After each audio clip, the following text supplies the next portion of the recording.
You know, a closer look at people who have their lives together will show you behaviors entirely different from most people. Let me give you 6 levels to collecting, separating the beginners from the pros. Level 1 is give me that.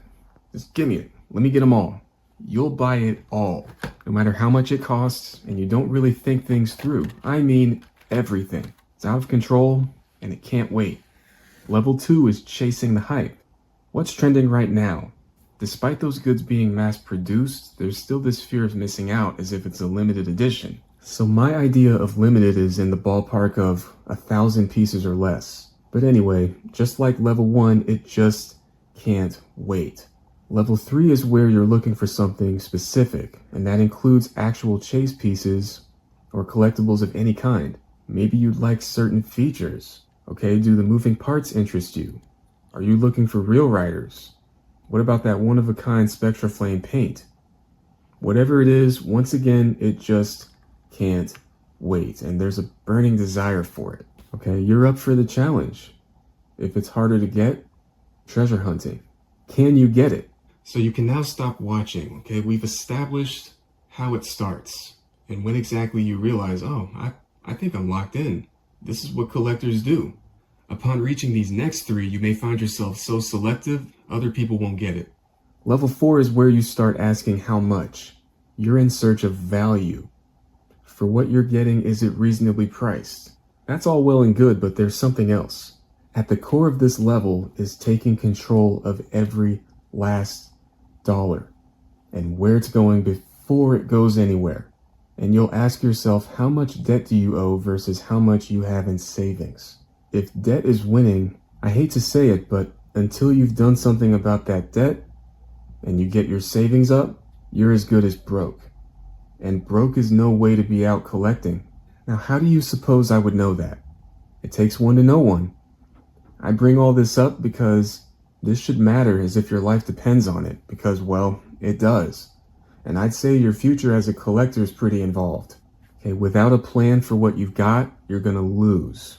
So now it's on to level 5, where you just buy what you like and nothing you don't. You're not afraid to give yourself that happiness. The sense of urgency is no longer there. Instead, you have inner peace, satisfaction, the passion, and it's fun. Your thinking is, I don't care how anyone feels about the things I own. This is for me, and what you think is not my problem. That's level 5. Now, I dare say there's even a level 6, when you're at peace to the degree you're no longer buying more at all. You've stopped altogether. Like, you're not afraid to pass up cool stuff that you would totally buy. Maybe even skipping that section of the store entirely. But when you do buy another, it's out of curiosity, like, what's this? I'll be honest with you, I've never heard of the Ferrari 250 GTO. All I know right now is that's a vintage Ferrari.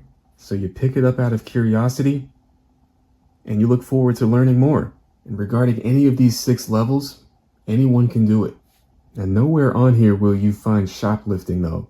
Anyone doing that, you've just slipped and fallen all the way back down to 0. And hard. There's no place for that, and it's just wrong. Also, look above you. See all those surveillance cameras? Just because no one's coming after you doesn't mean that you weren't caught. Okay, that nonsense is ruining it for everybody. Did I miss anything? Where do you feel like you are as a collector right now? I'd say there's nothing to feel guilty about, wherever you are. At levels 4 through 6, you may find yourself looking back at 1 through 3 and say to yourself, this is how stupid I was. Maybe not in general, but regarding certain mistakes you feel like you made. But I say don't feel bad, man. It's all part of it. The learning never stops. At least one of you's been wondering why I would leave behind any Datsun Bluebird wagons in store somewhere. The truth is, I've never seen that car in person, and it doesn't really mean to me what it might mean to the next person. My collection is made up of at least 4 already, and one of them's a freaking super treasure hunt, for crying out loud. I don't feel the need to get every last Bluebird wagon in every colorway. So nowadays I find enjoyment in picking up something new. And it's my first one and I don't have another. Now I would like another old school Dodge Ram truck to go along with the yellow dually.